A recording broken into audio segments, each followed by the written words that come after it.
Good evening and welcome to round 4 of the AMF GTE Series on the AMF GTE YouTube page and Facebook tonight. As I said, around here for round 4 at Monza. Your host tonight, commentating tonight, myself, Daniel Lee, and Ryan Colsett, pulling double duties again on the cameras as well as helping in the commentary box. Ryan, welcome to the broadcast, mate. Great to have you back.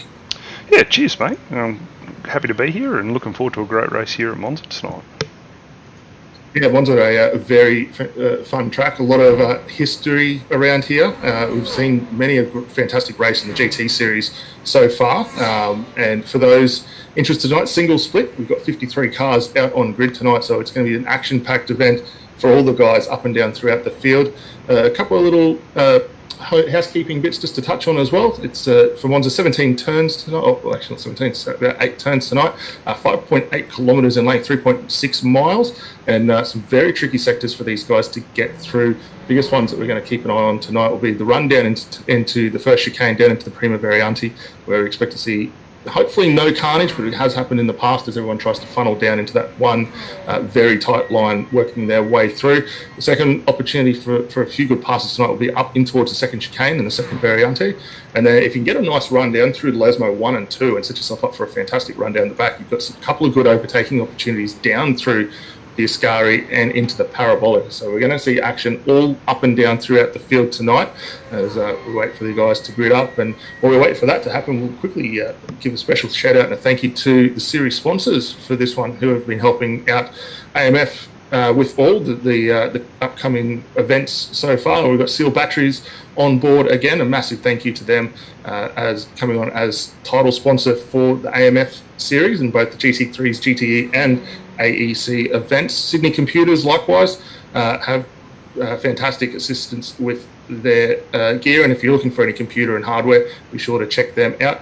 And for the sim photos tonight as well, also a very special mention to A Moment in Speed Cinematography, who've been turning out some fantastic photos of these events as well.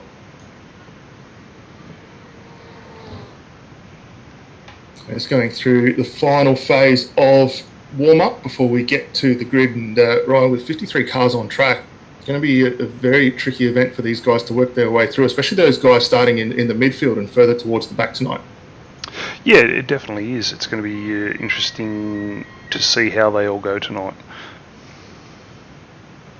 And a lot of these drivers also doing double duties after last night's event in the AEC 4-hour endurance at Sebring International. So a few tired, weary bodies out there tonight, but we'll definitely be keen to see how they go on. As I said, it's a 45-minute sprint event for all these guys, which will be very quick done by comparison to last night.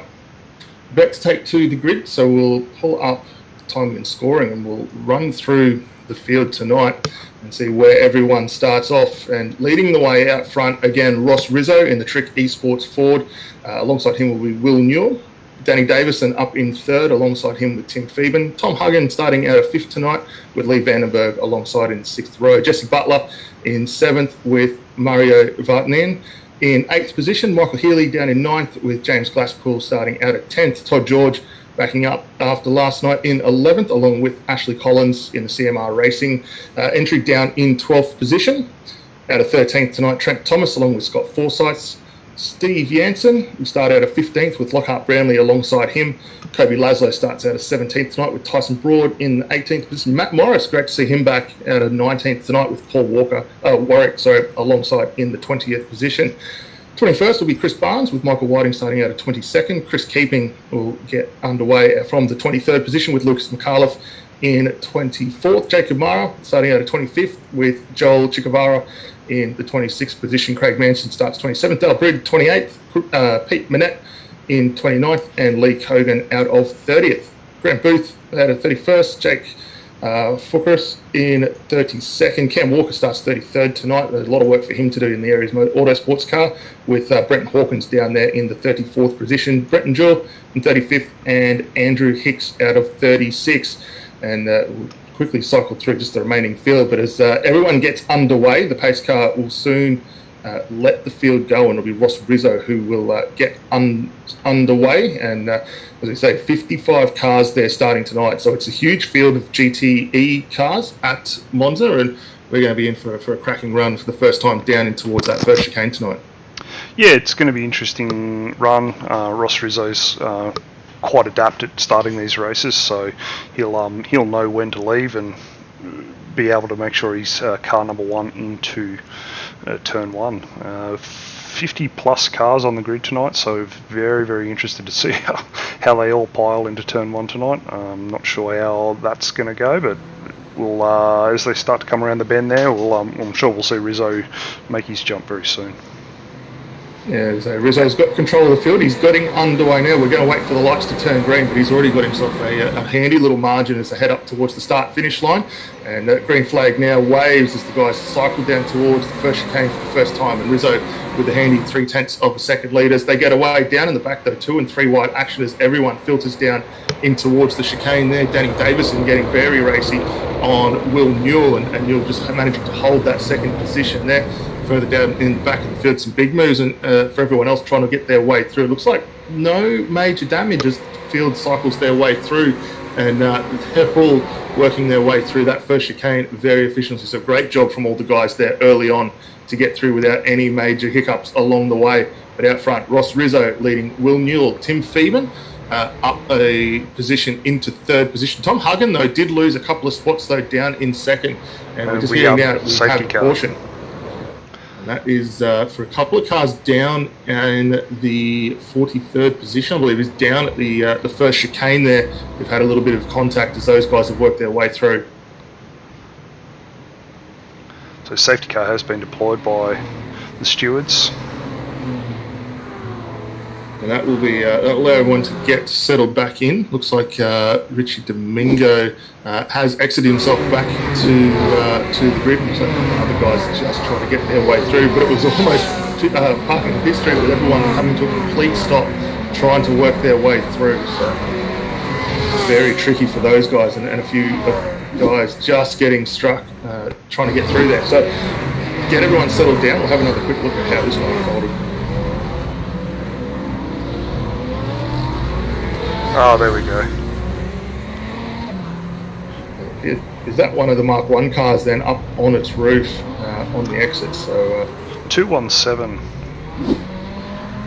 Yeah, so the 217, that's Richie Domingo in the Corvette. So not a great start for him. Let's see whether he is able to possibly get back, but I think that will be his race done. Unfortunately, down in that first chicane there, not what you want to see at the start of this one. No, unfortunately it's not. And they've used the iRacing safety car tonight. Yeah, so the safety car will pick up the field. Here's Rizzo just slowly navigating his way through and picks up the back of the train. And as you keep an eye on everyone, I don't know if we can quickly get a look at the track map here, but you'll see everyone stretching all the way down through the Parabolica, down on the opening straight there. So it's a massive field of cars trying to navigate their way through. At this point in time. This will probably help off though when we get back underway. Everyone will be a nice single file getting onto the restart.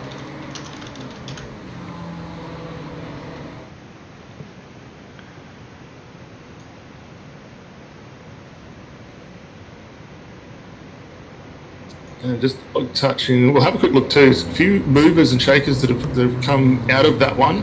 Some big positional losses there for Lucas McAuliffe. He drops 12 spots off the line there. That puts him down in 36th position. A few gainers along the way though. Adrian Lechty's managed to jump up 6 spots into 48th position. Gregory Coughlin, up in 40th position tonight, so gaining a few spots early on there, which is good to see. And then everyone else only gaining a couple of spots on the run in. Actually, Jake Ficari for the Aries Autosports team getting 5 spots on the initial run through, so that helped him quite nicely. Let's have a look further back in the field as everyone just navigates their way through that second chicane. It's all very slow timing at this point.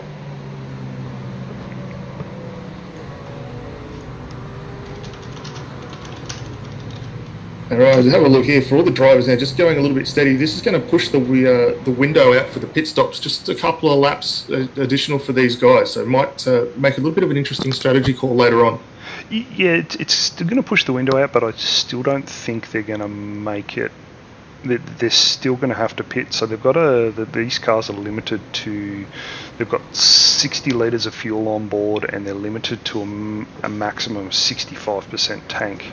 So I think even with this safety car, I don't think they'll get home by coming in under the safety car to fill up. So I'd say they're just all going to hold station and start again. At least with the start again, it's going to be single file start, so we should see a little bit less of a concertina coming down into turn 1. Yeah, that will definitely help these guys here if we can get them a bit more spaced out. Although a few of the guys in the back of the field probably going to be able to make a little bit of a run here, which will see them maybe gain a couple of spots. But hopefully we don't get a repeat of this one and we get everyone back underway, because it'd be great to see these guys get up to speed around here. One thing we didn't get a chance to quickly touch on as this safety car cycles through is just in regards to the driver classifications, and a bit of an update as we touched on in the second round here. The cars out there have a little bit of an adjustment, which will make it nice and easy for everyone to identify. So our rookie drivers will have red wing mirrors and number boards on their cars, and that represents drivers with a 0 to 1700 point iRacing. Amateurs with the orange mirrors on their car, and that's determined by having an I rating of between 1701 and 2200. The professionals with the green, and you can see them on the top of the scoring. Will Newell, currently our leading professional driver out there, for any of the drivers there with an I rating 2201 to 3000, and then our elite drivers, purple number plates and mirrors for those cars for anyone over 3001 in the I rating. So a few of these guys a little bit out of position at the moment, like Todd George, got the rookie tag there, but he's well up the field. Yeah, Todd George has had a really good season. I think the Ford suits him very, very well. He's been in the rookie car in the previous seasons. I think he may have even been in the Ferrari last season, which wasn't the greatest of cars last season, which was really hampering him. So he's having a really good season in the Ford, and he's been in the top 10, top 20 most races. So we'll definitely see that rookie tag taken off him by the end of this season. As we see, car 217 has been disqualified for towing without permission. We have quite an extensive rule book here at AMF, and part of that is the drivers are not allowed to tow without asking for permission from the stewards to tow. And unfortunately that 217 has done that, so a bit disqualified from the rest of the race. If the driver does request a tow from the stewards and the stewards let them tow, the drivers are allowed to use their fast repair and come back out on the track and keep racing. So it's really worth not towing straight away. Like you can still have a race if you just wait for the stewards to let you come back and race again. Yeah, definitely, and we've already seen that in a few events already where guys have had some incidents and requested tow, and we see them come back in and have a run. Yes, it puts them down a lap, but it doesn't mean the end of their night early on, and they do get a chance to still try and score themselves some points, which, in how tight these championships have been over the past few seasons, every point is invaluable. Yeah, all points are valuable in this series, and as we see there, the lights are off on the safety car, so we're coming in this lap. So we're going to get ready for some racing, and Rizzo will take them. And Trent Thomas down in 12th, we're used to seeing him up a lot further up in the pointy nose of the section, so look to him to see how he can move up through this race as well. Yeah, and he's one of our drivers as well, doing double duties tonight after last night's 4-hour AEC Endurance, switching from the LMP2 prototype back to his preferred GTEs and in that BMW, which he's been in for quite a few seasons now. He probably won't be happy being down in that 12th position, but he's one of those drivers that we've seen work his way through the field. He's very clean with the way he races these cars, and barring any unfortunate incidents, there's no reason to expect that he won't find himself deep inside that top 10.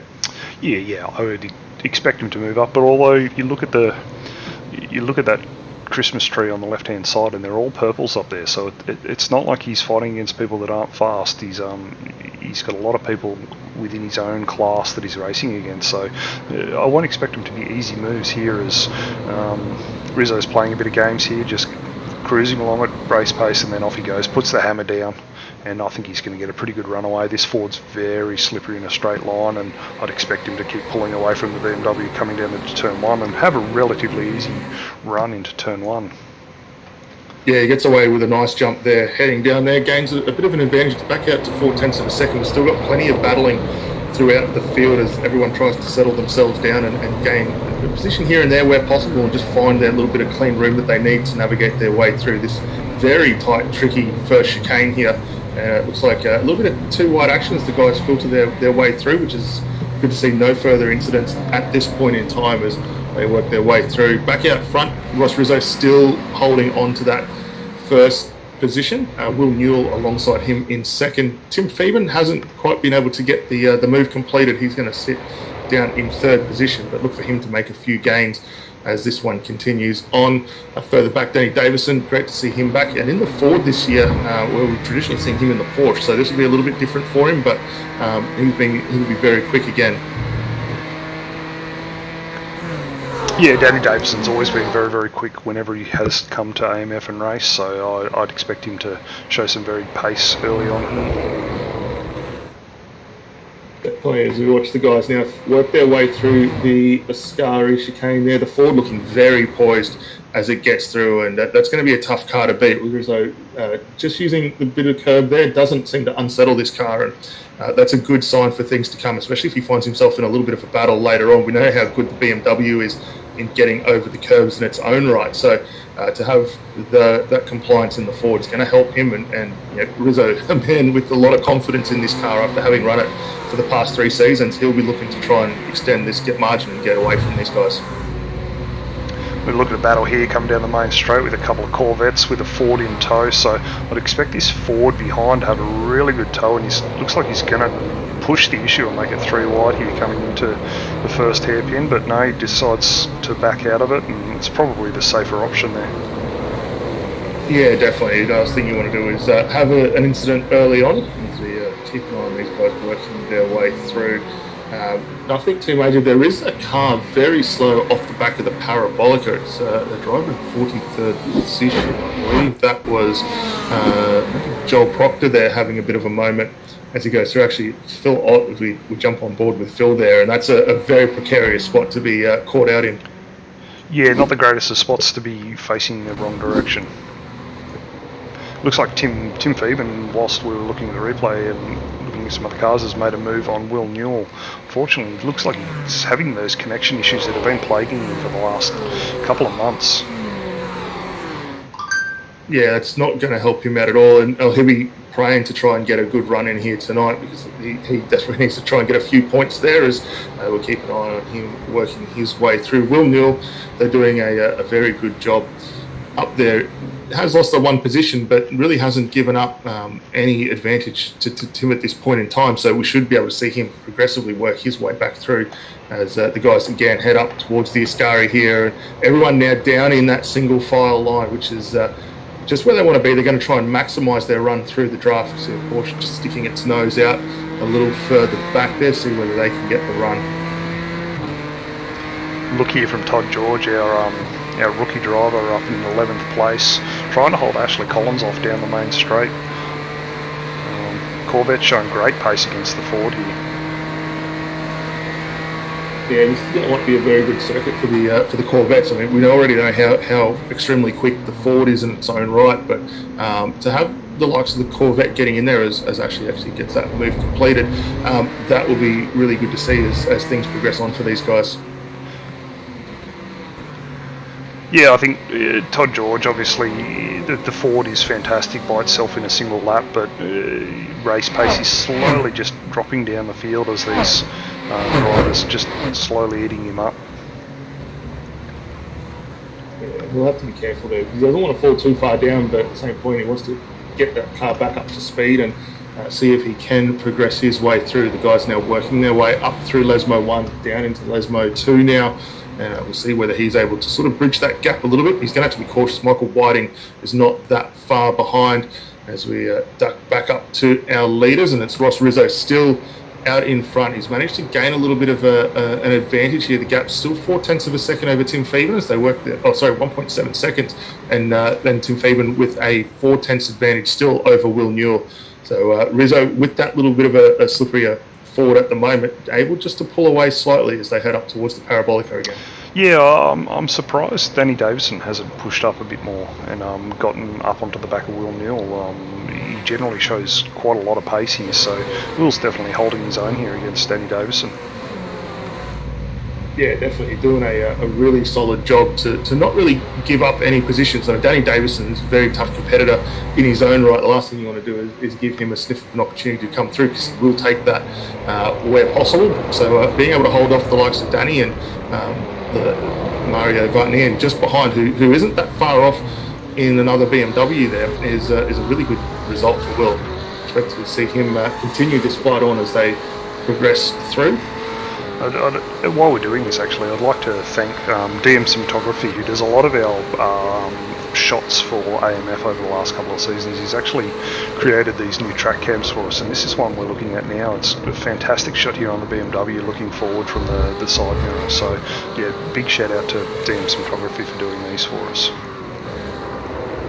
Yeah, a huge amount of work to update those camera packs as well. So and Damien and DM Cinematography have done a huge amount of work to try and bring some really good content through. If it hasn't been the race pictures that we've been synonymous with seeing them put through to now jumping in with the cameras, which is no easy feat to try and modify themselves. No, I've tried it once or twice myself, and definitely don't have the skills to do it, so I appreciate him jumping on board and doing that for us. As we're looking at the Mark 1 train here of Tom Huggan, Lee Vandenberg and Jesse Butler, all kind of holding station here. Probably a bit of team orders to just get through the first pit stop, and away we go. Now, kind of hearing car 706 has been received a drive-through penalty for causing that collision at turn 1, which caused the safety car. So Paul Warwick will get a drive-through penalty for that one, unfortunately. Yeah, it's a little unfortunate there for Paul, but he will be able to get himself back through. I think if he's able to get in and out relatively quickly, there is an opportunity that he can get back onto the rest of the field there and maybe minimise the loss if he can hold on to the draft there. But I mean, we'll have to wait and see how that goes. The rest of the field now really starting to spread out as you see the guys working their way up again into that first chicane, and a very easy run for these guys at the moment as they're all in single file, just trying to find those fractions of a second as they work their way through. Having a look here at Ashley Collins as he gets on with his job in the CMR Corvette. He's got Tyson Broad just ahead in the OMR Esports Corvette, and right behind Michael Whiting, just hanging around in that 14th position for the Fisher Motorsports BMW. Yeah, it looked like he got a much better run through the secondary chicanes there coming into Lesmo 1, all over the back of Tyson Broad. It'd be interesting to see what kind of run he gets here through the second Lesmo down into the Ascari. Tyson Broad gets quite a good exit actually, so it looks like he'll probably hold station there. Yeah, if you can get the run out of the second Lesmo, that does set you up for a very good run down towards the Ascari, which makes that almost mitigates that one opportunity. But for the guys behind, if they can then take the advantage down through that Ascari, next opportunity down into the Parabolica, which is a very quick run through, and if you can manage a little bit to stick the nose in, you set yourself up with a very good exit. It was just a nice relaxed corner on the exit there. You can build a lot of speed as we watch the guys filter their way through. Having a look now at Mario Vartanian as he comes down, still in the 5th position at the moment. He's gained 3 spots from where he started, so it's already been a pretty productive night for Mario, as now we're about to see the first of our back markers come under a bit of pressure with Ross Rizzo about to put a lap on the 42nd car at the moment. That is, just trying to see who is all the way back there. Looks like it might be Phil Otto. Yeah, Phil Otto, who we saw having that issue very early on, where he was caught in the Parabolica, rotated around and had to let everyone through there. So it's unfortunate for Phil. He'll be really disappointed with that one, but don't think we'll see him really impede these guys too much as they continue to work their way through. Rizzo has still managed to get a build on his lead already. It's now nudging 2 seconds as they work their way down towards the Ascari. Tim Phelan is still holding off Will Newell. That gap has not moved at all. It's still sitting at 5/10 of a second, for the second position. Danny Davison, though, has fallen off just a fraction now. And car 787's been issued a 30-second stop and hold for a reckless rejoin on lap 4, turn 12. So I'll find out who car 748 is for us, or 787, and let you guys know. But yeah, reckless rejoin. It's pretty dangerous. That's Kobe Laszlo. Yeah, that's not great there. We'll let's see if we can pick up what unfolded on that one. But yeah, a bit of an awkward rejoin there, and we'll see a drive-through come through. So he'll need to come in with 3 laps to get that one served and underway, and he will go back into this fight. As we're having a look here, Murray Vartanian is still doing a very good job. He's got a nice run here on Danny Davison. I don't know whether we'll see him stick the nose out as they work their way down into the chicane there. But, just holding on the back of Danny He's had a Davison. fantastic exit out of that secondary chicane too. I think he's made the move stick. Well, Danny's fighting back, but he's going to go around the outside of the Curva Grande there and end up behind. But will Danny then decide to go a little bit deeper under brakes as Mario moves to defend? Yeah, we'll wait and see how this one unfolds as the guys continue this great little scrap. Mario has been able now to get the nose through and promotes himself up into that 4th position, with Danny Davison still just in behind. So Davison's going to have a good opportunity as they work through Lesmo 1 and 2. He might be able to get this run redressed on the way down and towards the Ascari. Yeah, Mario went quite wide there, and looks like Danny's got a very, very good run tucked in behind him. So I don't know if he's going to be close enough to put a move down to Ascari, but if he can hold station, then he might be able to get a move into Parabolica. Definitely, we'll keep an eye on this as they continue the fight. We've still got the Mark 1 cars all in train behind, with Lee Vandenberg leading, Tom Hagen and Jesse Butler on their way through. You can just see them in the back shot as well. So those guys looking at an opportunity here, maybe if there is any contact between Mario and Will to maybe gain a couple of spots there. Wait to see how that one works its way through as we have a look back at the rest of the field, just cycling their way now down in towards the Ascari there.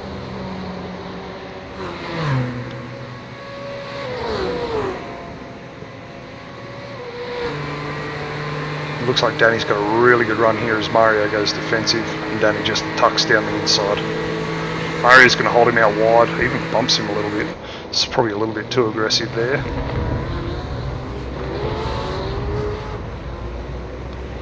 But fantastic racing from both drivers, giving plenty of room through that first chicane there. And Danny returns serve from Mario from the previous lap. Yeah, and that's a good run there. So those guys are going to continue this fight on. This will go well into this race as they are very equally matched at this point in time. Just about the laps for both of these drivers. There's not much between either of them. It was a little bit slower last time by for Davison as he got into that move being completed as we saw them fighting through the second chicane there. So it was a 147 for Danny. For Mario, it was a 146.5. So it's only half a second in it between these guys, but they are very equally matched at this point in time. And these two fighting with each other is giving the Mark 1 train behind, they're slowly catching them. So if these guys aren't careful, they're going to have 3 Mark 1 cars all over them, and nothing worse than being passed by a bunch of teammates, because they can really put a team move on you. Yeah, definitely. It'll be very easy to be sort of hung out and dry to say if this one doesn't sort of fall in their favour and they can't settle it down. Davison having another look, he's down the inside to see whether he's able to get Mario got a great exit of the Ascari there and just managed to pass him down towards the Parabolica. Yeah, the legs on the BMW have been absolutely fantastic this season, so it's an interesting one. The draft here is very powerful as we watch these guys continue to run down into the first chicane out front. Ross Rizzo continuing to check out his gap now, 2.6 seconds over Tim Phelan. The battle for third is still heating up while we watch this fight for fourth with Mario down the inside. That's a nice move into that first chicane there, Danny. Just giving him enough room to get through, and this fight continuing on. Back up into the battle for second here with Tim Phoebe and Will Newell. Will Newell hasn't been able to get past, but it'd be very, very hard to try and put a move on a car that's blinking like that. Yeah, definitely. Very off-putting. Absolutely. It's a little bit distracting for those guys in front, especially not knowing where you can position the car, because the last thing you want is a little blink and find yourself in the middle of one of these cars. That would be a pretty distracting night for both of them. As we drop further back, Lockhart Brownlee in the Fusion Sim Racing Ford. He's having a pretty quiet run at the moment. He's gained a spot. He's got Michael Whiting in the Fishy Motorsports BMW just ahead, and just ahead of those guys we've got Tyler Broad in the CMR eSports machine, and his teammate Ashley Collins in another one of the CMR cars just ahead. So it's a nice little scrap, 4 cars involved in this, and these guys are all fighting over 12th position. They have got a little bit of road ahead though if they do want to catch up to Steve Jansen, who's currently 6.5 seconds up the road from them.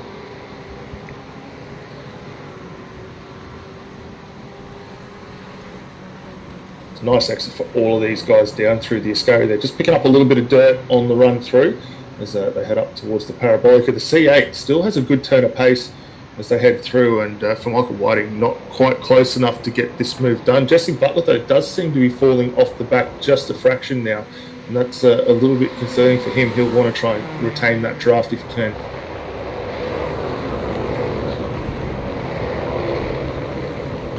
Yeah, the Mark 1 boys now all over the Mario and Danny fight. So they probably didn't want that this early in, 25 minutes into the race. They probably didn't want to be fighting these guys, but here they are having a big fight. Yeah, and that's encouraging for those guys to be up on the back, but it is now going to put a little additional pressure on Danny and Mario as they continue their fight down into that second chicane.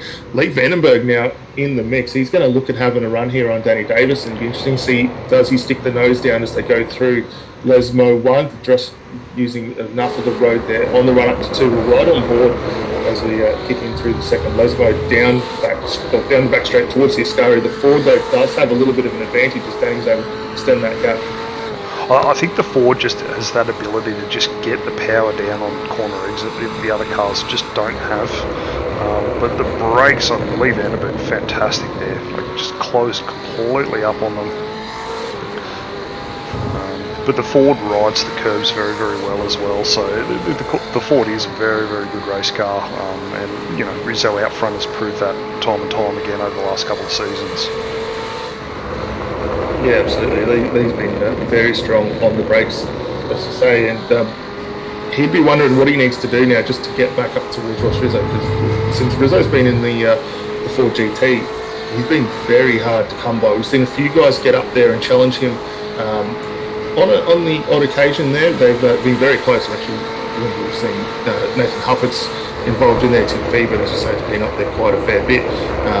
Lee Vandenberg and Tom Hagen, all involved, and even to the likes of like Simon Nicholson been involved as well. So definitely some guys that are certainly capable of getting the moves done as we continue to see this fight still raging on down through the Curva Grande up towards the second chicane. Lee's got to be considering what are his options. Does he extend it to 3 wide on the run up the chicane? And he does, sticks the nose out, thinks a little bit better of it and just pulls it back in. Yeah, I think he's just letting them know they're there. I think we all know that 3 wide into one of those chicanes just is never going to work. He's managed to stick down the inside here into Lesmo 1. I wonder if he can hold position into Lesmo 2 and make the move stick on Mario.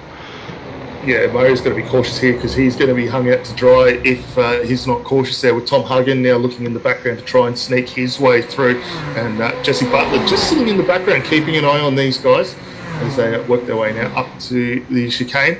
Just off the back of these guys and starting to really close into this battle as well is also Scott Forsyth in the Aries Autosport entry, which is another Ford, so he's going to find himself up on Tom this Hagen battle. goes wide. Very wide, gets very, very loose there. Yeah, that might have been just a little clip of the curb there. We'll see if we can have a look at how that one unfolded for him. And it's on the initial run in. He gets a nice run through. It's a little bit of a sausage curve. Actually, just unsettles the back end. I don't know if there was contact with potentially Mario just trying to nudge his way through on the rear, but very fortunate there for Tom to get that car back in. We'll wait to see whether there is any additional adjudication there from race control as this fight continues on. And that's really released Danny. Danny Davison's now pulled out almost over a second gap from Lee Vandenberg now, so that little battle there really released Danny from the pack. Wonder if Lee has got the pace to catch back up to him. But while this is going on, Will Newell's still all over the back of Tim Veven, probably questioning whether or not he's going to make a move. Yeah, well, these guys have been very close pretty much since the restart of the race following that first lap incident and subsequent safety car. They've been almost inseparable as they've continued on. The pace between these guys, only a tenth of a second difference last time by. You can see quite a few cars just ahead that they're working their way through as far as lap traffic's concerned. So potential there for Will maybe to use one of those cars as a little bit of a pick and see whether he can sneak his way through. We'll wait and see. We do have pit stops also cycling through for a few of our drivers as well. They're going to knock over that 1 minute's pit stop and then get back underway. So the field will shake up a little bit as this all continues on. There is a slow car down in the first chicane, but it's got back underway, so that shouldn't impact anything. And Lockhart Brownlee now having a good run, gained 4 spots. He's got Tyson Broad for CMR Esports just in behind, so he's been able to split those CMR cars, and it was only a couple of laps ago we thought he might have been starting to fall off the back of that fight, so he is working his way through. I think that might have been partly aided with a few of the guys coming in for pit stops early on. Yeah, look, and Glasspool along with Tyson Broad, they've both shown some fantastic pace this season, and I would say neither of them will be in the rookie class next season going forward because their pace has been phenomenal, and they definitely deserve it. Actually, I do believe Tyson Broad is actually an amateur, but for some reason in our broadcast overlays he's set as a rookie. So if we jump on board with him, we'll probably see that he's got our overlays on, which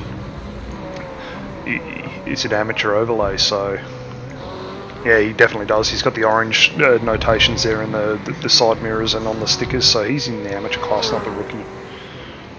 Yeah, and that's actually a really good look at those new number boards, new for this season as well. Really helps these drivers while they're in the midst of battle get an idea of who they're up and around. And I'm sure seeing a few guys come through with either a rookie number plate on the back will really give them a bit of a shake-up as this one continues on. But it does definitely help seeing the easy identifiables on the wearers and that little AM or professional identification sticker on the rear as these guys continue their fight up into Lesmo 1 here.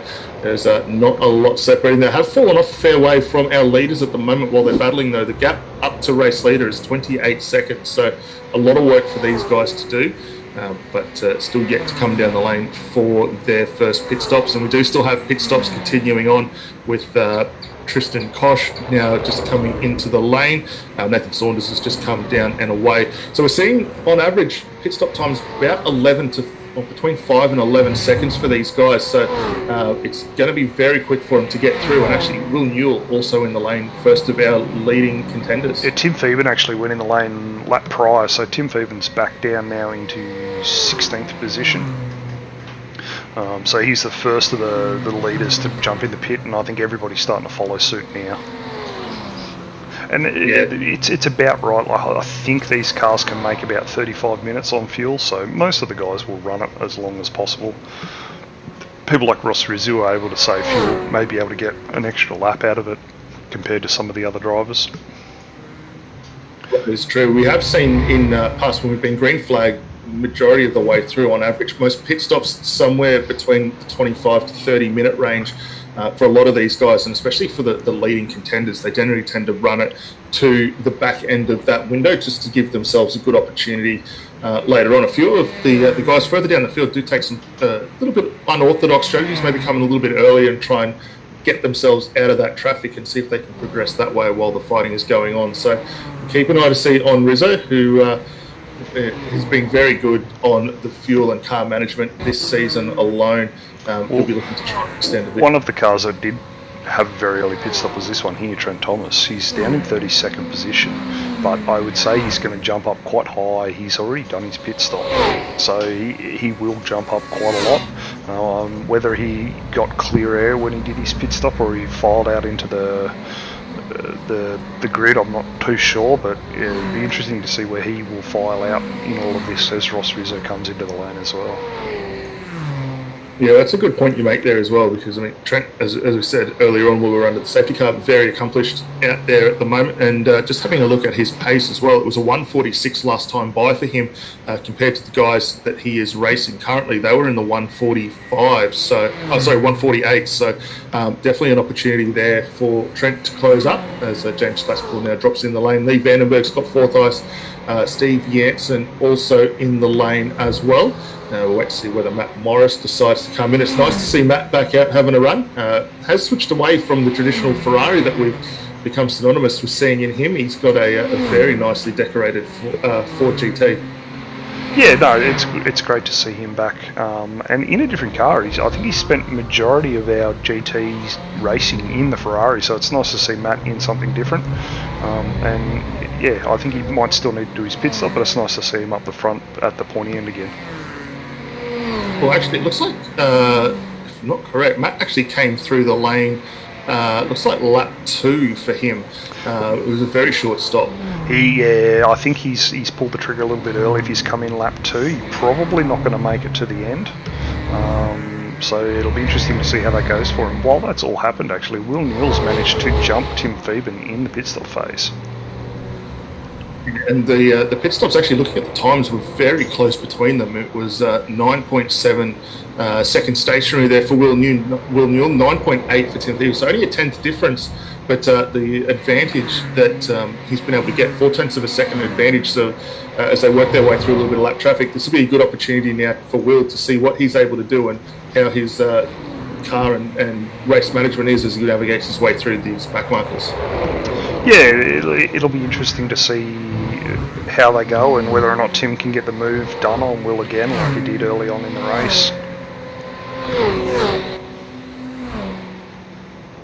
As they head back up towards the Parabolica for what is currently the 18th time tonight. It's a very quick lap for these guys to navigate their way through. Tim Phoeben, though, has closed right in on the back of Newell, so he'll be looking to utilise the draft on the run down that front straight to see whether he's able to maybe sneak this one through. He has got a couple of cars ahead of him that are out of position, may be able to utilise the second draft opportunity that comes through. We're just looking back to see how this one goes. There's a little bit of movement across the field for Will Newell there, but Tim Phoeben fires it down the inside. We'll see whether he can get this one pulled up and turned. It looks like he has, and that's a nice clean move there down in through that first chicane. Yeah, I think that's where he grabbed Will Newell in the early stages of the race too, so Will kind of just letting him have it, but he's fighting back here. I don't think he's going to give up quite so easy like he did in the first sector of the race. Yeah, it'd be great to see how this one continues on. One driver too that we should have a quick look at as well. He's running a very similar strategy to Matt Morris in on lap 2 as well. Joel Chikavara in the 5th position in the Corvette. He's really snuck up through the field, currently up 21 spots from where he started. So this is a fantastic run for him early on.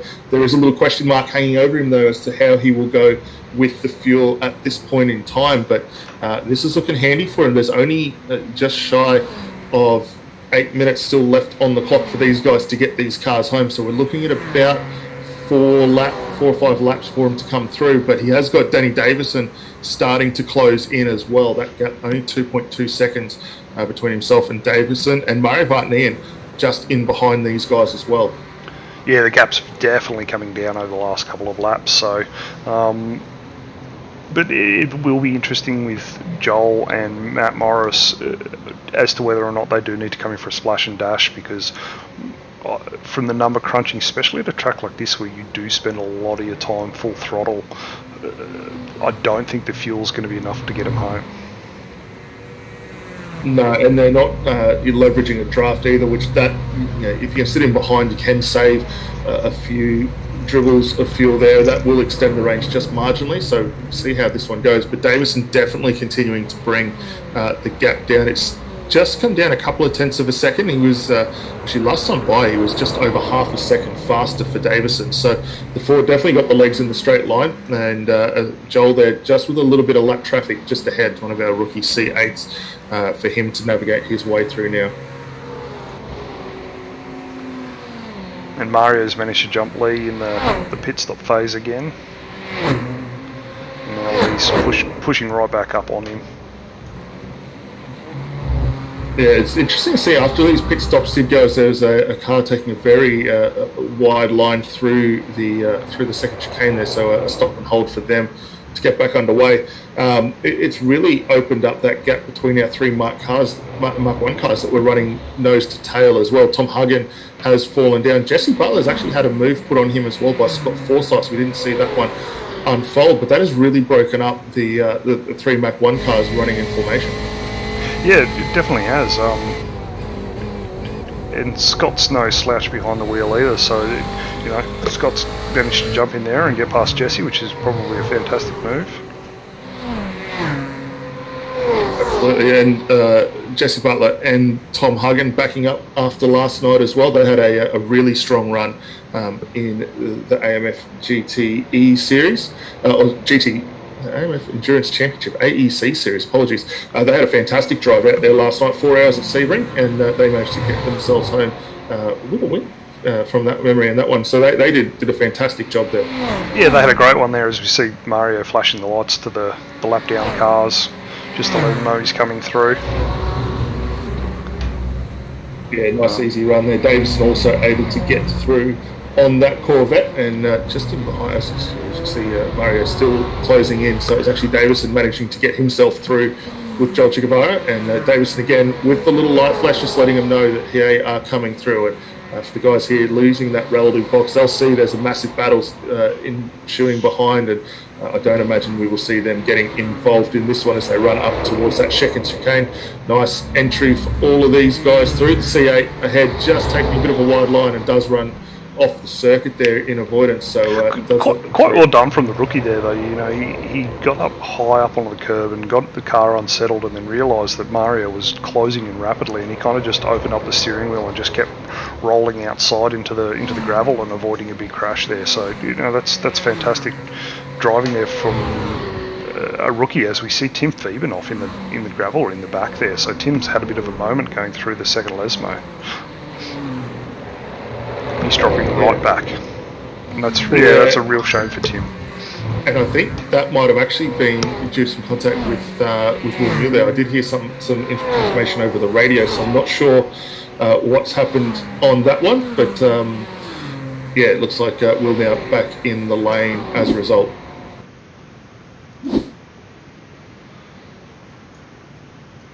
Unfortunately, because of Tim's connection, it's very, very hard to get a replay to see what happened there. So. Yeah, it's unfortunate. That was shaping up to be a really strong battle for those guys. Unfortunately, it has dropped Tim Fieben well down the order, now down in 13th position after he's managed to get that car back in. So Joel Chiguevara now promotes himself up into third position, and it's two cars up there in the top three who are a little bit suspect on fuel at the moment. Both Matt Morris and Joel Chiguevara, they're doing a really good job. Further back, Jason Bentz in the XCM Motorsports car having a look here. He's got Steve Janssen in the C8 just ahead.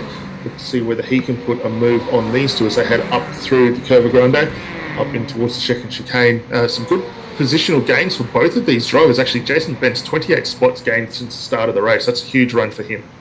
Yeah, he is. I think he's another one that pitted early under the safety car and decided to roll the dice. And with only 2.5 minutes to go, it looks like that roll of the dice is paying off, and it looks like it's paying off for Matt Morris and Joel as well. So, nice strategy. Whether or not they're going to cough on the last lap or run out of fuel remains to be seen. But so far, so good for them. Absolutely. Have a look there. A little bit of lap traffic in the way as Matt Morris now navigates his way through on the exit of Lesmo 2 there, just running out of a little bit of puff, so it's going to be a slow claw for him to get through, but that has opened up now the gap between himself and Steve Janssen. Just going out of shot too, we had a quick glance there of James Glasspool for the Trick Esports car, and further up the field, actually, it's Glasspool and Jesse Butler, they just trying to navigate their way through a little bit of lap traffic there, and James Glasspool, very opportunistic move there, picks up a couple of spots.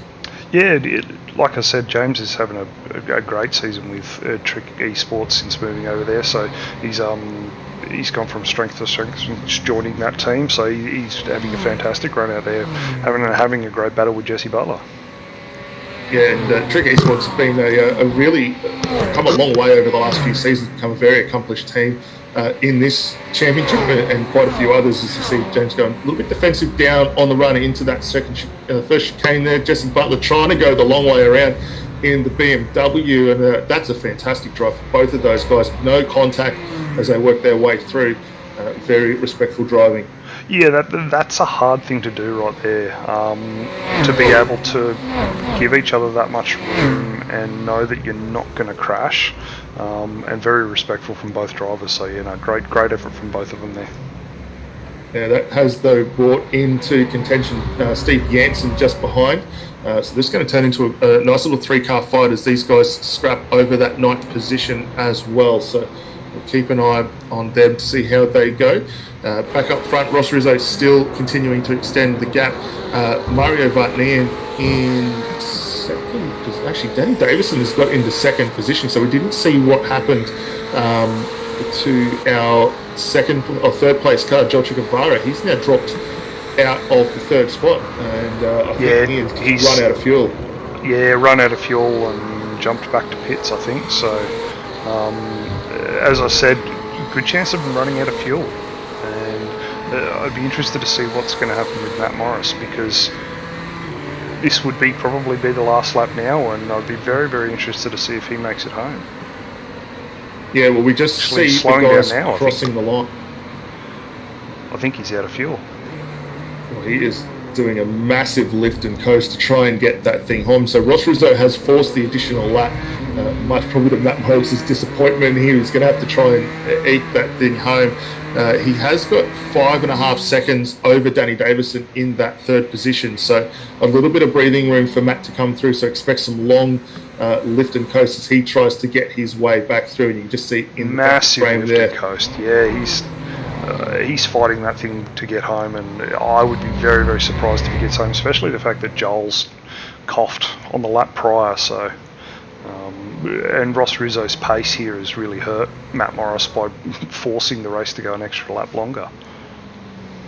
Definitely, but fantastic conservation so far from Matt to try and get this car home. The gap continuing to fall, and you can just see now in the back of shot, we see Danny Davison closing in. The gap's down to 3.6 seconds as they head up towards the Ascari. There's a car off to the side of the circuit there, parked well out of the way, so I don't think see any. We just got a note there from race control car 648, which is Joel. He's actually been disqualified for dissent and abuse, so it's not very good, but congratulations on the stewards for holding a firm ruling to that and not allowing it, as we watch Ross Rizzo come across the line here, and congratulations to Ross. Fantastic win for him and Trick Esports again. And I'm going to quickly jump back to Matt Morris and see if he's actually going to make it to the line. Yeah, he's coming through the final corner down the Parabolica here at the moment. This is a fantastic drive for him. He's managed to get the car home in second position after the early lap 2 pit stop. He had 3 seconds advantage over Danny Davison as the guys crossed the line, so that's a massive fuel economy run for him there. Mario Vartnier comes home now in the 4th position. Lee Vandenberg gets up in 5th. Along with Tom Huggin in the 6th spot. So a great run for those guys. Further back in the field, we've still got more fighting going on. Jason Bentz is trying to get home. I think he's just run out of fuel on the line. He is very slow coming across. Will we see him potentially get overtaken? Chris Barnes now coming down the lane as well. That's a nice solid run for him. Gained a couple of spots up in 15th position. And we see Jacob Meyer come across in the Corvette there. Nice run for him. He gained 7 spots along the way in the Dakota Sim Sports Entry, so good job for him there. Great fight further back in with Matt Bailey here and Tim Feeman, recovering Tim Feeman. I think Tim may have just got him on the line there, but that was a good drive for all of those guys. We've got a car stopped. Oh, everybody's running out of fuel. And yeah, the guys have got out of fuel. Trent Thomas, a night probably to forget for him, unfortunately, down in the 19th position tonight. He lost 6 spots. 29th. On Actually, sorry, yeah, 29th position. He lost 6 spots there on the way through that, or 16 spots. That's a huge drop for him. Bit of disappointment, no doubt, as he gets across the line. And I think that car might also be near, if not out of fuel, as well, as he comes to a stop down in that runoff area in the first chicane. Yeah, it's a pity for Trent, not to forget, I guess. But these things happen. Yeah, well, that's it. I think that might see us now with all of our drivers home. So that was a fantastic run. We did have that one safety car in the opening lap due to an incident down in the first chicane there. But since that, everyone got themselves out in a good spot, and we saw some fantastic racing to conclude this one. Yeah, it was some great racing tonight. Something we haven't seen for quite a while, actually. It's a podium lockout for one manufacturer. We got 3 Fords in the podium tonight, so we haven't seen that for quite a while in this series. So the Ford's definitely strong here tonight. Yeah, it was a fantastic drive for those Fords, and a few guys doing some fantastic fuel savings. We get the round results up.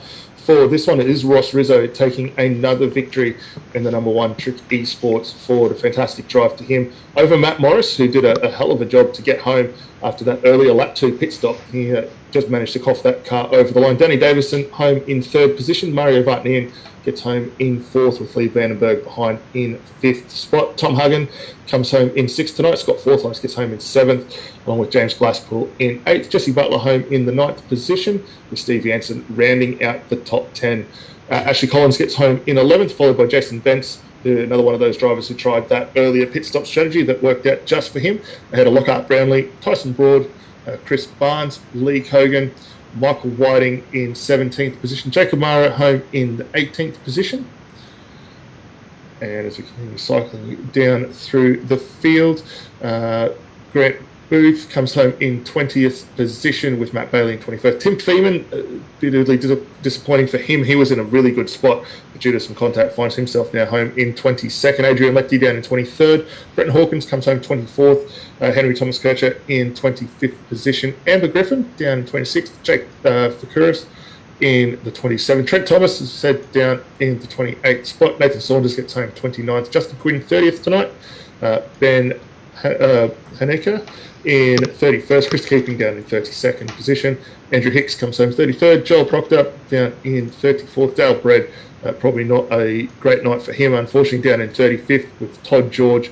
And the first of our lap down drivers, we see Bretton Jewell, Phil Ott, who we saw have that rotation down in the Parabolica, Cam Walker in 39th, Jesse McKinnon in 40th, Bretton O'Loughlin in the 41st position, Max Christian 42nd, Chris Goodyear in 43rd, Gregory Coughlin in 44th, Pete Manette down in 43rd. Steve Manson comes home 46th, and a couple of laps down, with Kobe Laszlo then in the 47th position. That was a great race.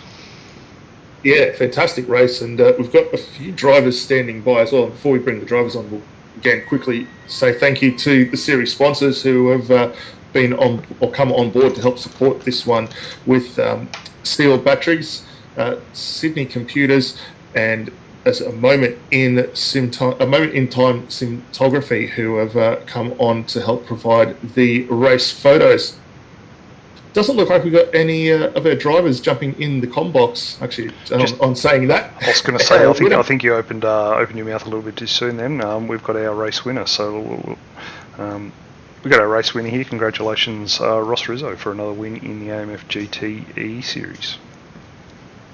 Yeah, thanks very much. It was really intense from the moment we started qualifying, even, because it is always, it's a strategic way to have to qualify. And initially I didn't actually want pole, but then the pace just kind of came out of nowhere in that session, and had my work cut out for me having to pull away from Will, who looked really, really pacey in practice. But looks like his battle with Tim held him up just enough that I could start to break the draft and then slowly pull away, and then it was pretty smooth sailing from there.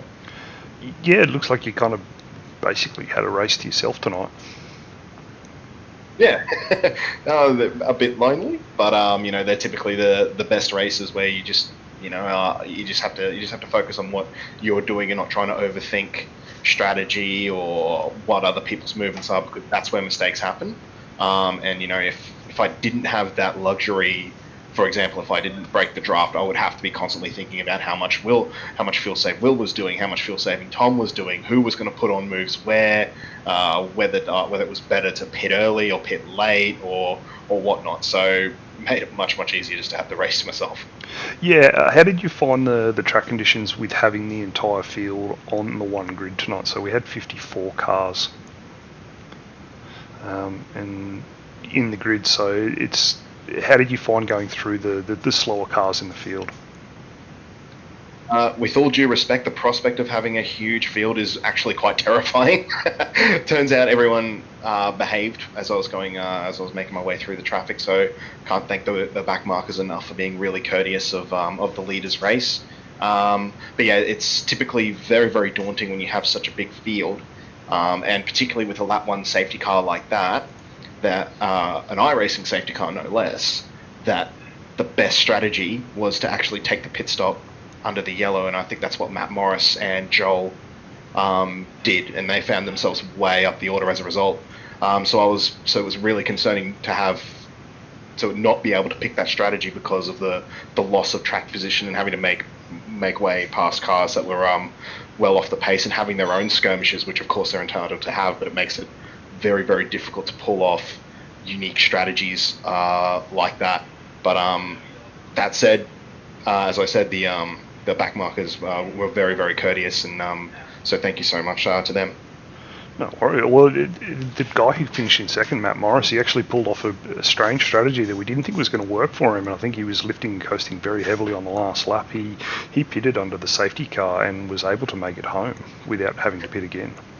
Yeah, that's the strategy that I initially wanted to pull with the yellow flag, because I knew you could make it home with some fuel saving, and that being my main, I was very torn about having to drive past the pit lane instead of actually taking the pit stop. So hats off to Matt for being able to do it, for taking the gamble. I see he qualified about 19th, so that was actually a very good idea that he wasn't sacrificing as much track position as the front runners. But kudos to Matt. It's still difficult to pull off.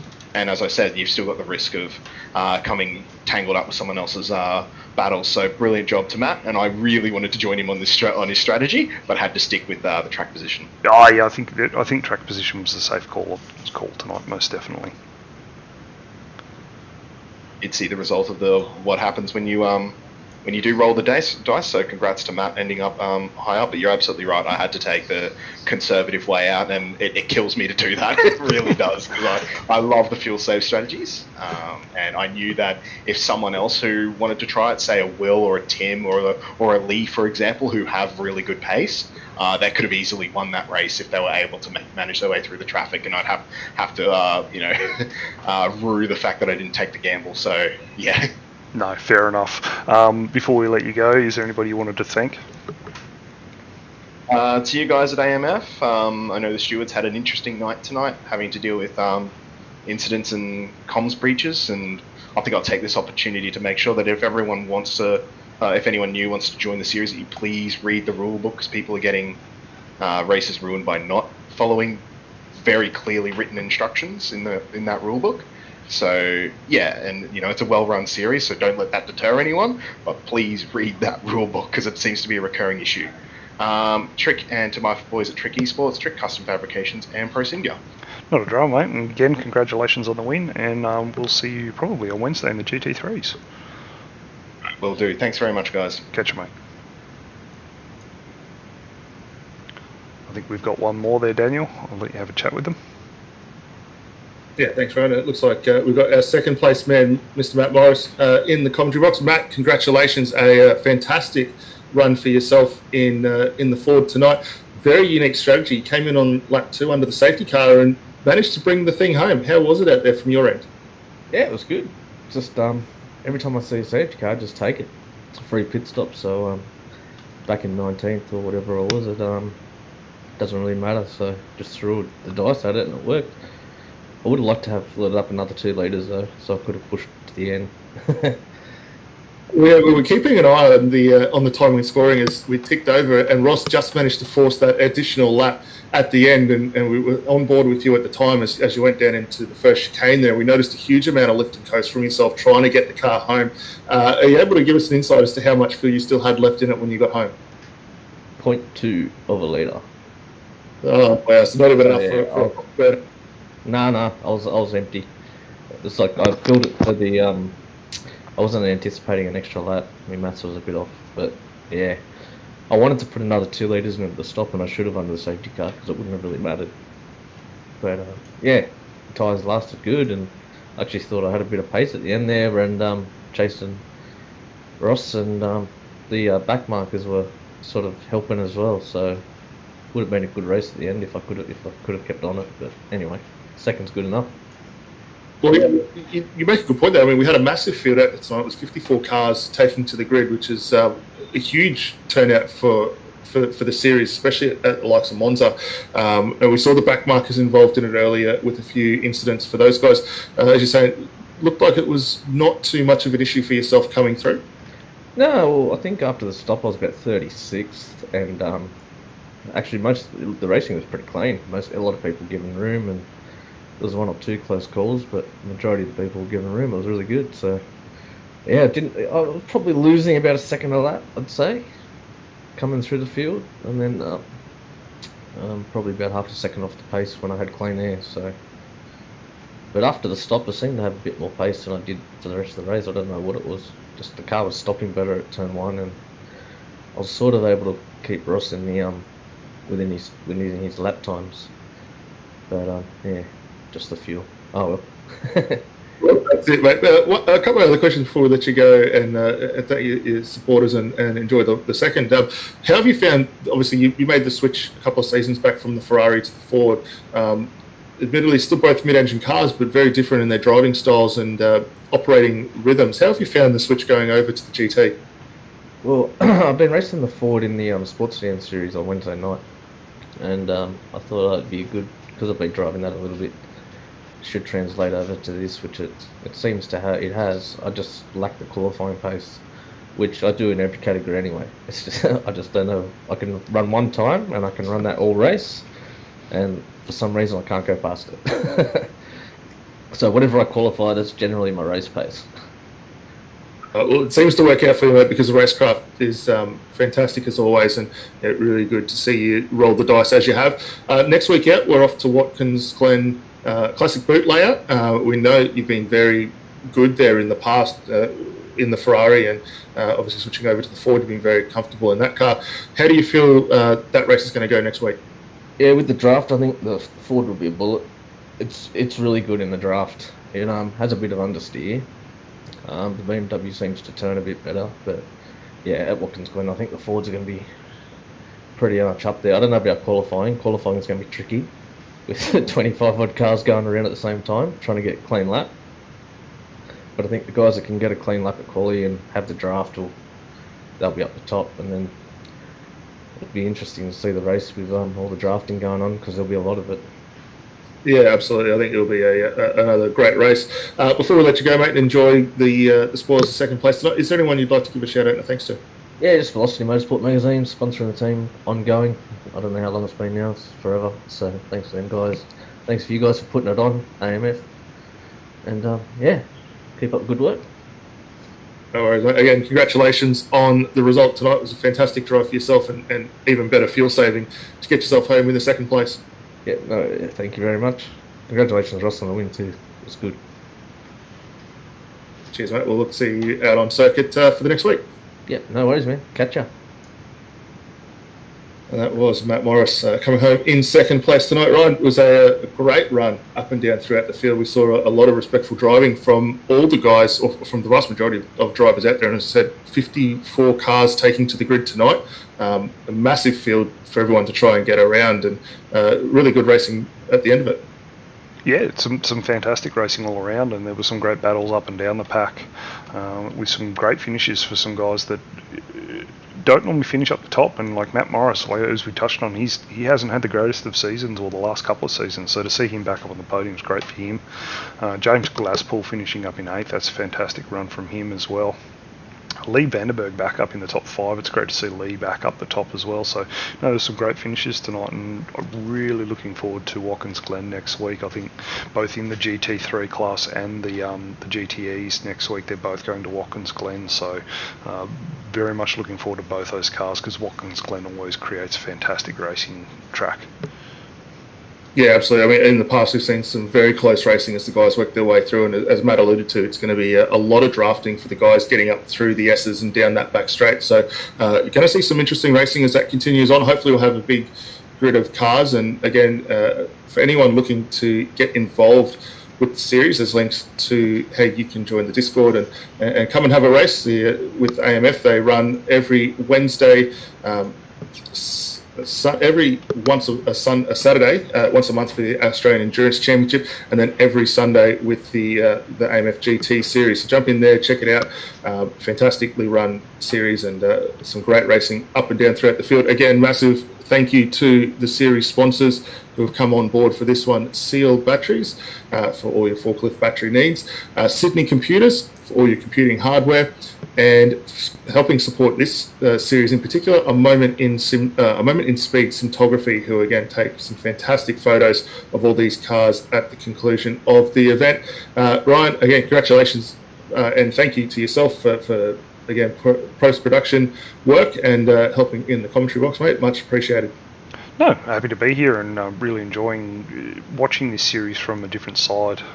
Spent a lot of time in the stewards booth and the admin side, and now watching it from the commentary. It's been good fun and very much enjoying it. So yeah, looking forward to more of them.